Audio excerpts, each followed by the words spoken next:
Super fresh at hot off the press. Artista update para sa inyong mga beshi.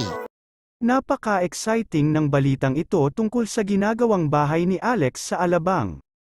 Parang may divine intervention sa design. Siguro feeling niya ay nasa loob ng simbahan kahit nasa bahay lang. Abangan natin ang mga future home adventures nila kasama si Konsehal Mikey, baka may sermon at offering pa. See our house? So, yan ang mga butas. Pasimbahan naman yung ginawa ko. Then, this is the kitchen part. With the dining. And then, this is the stairs.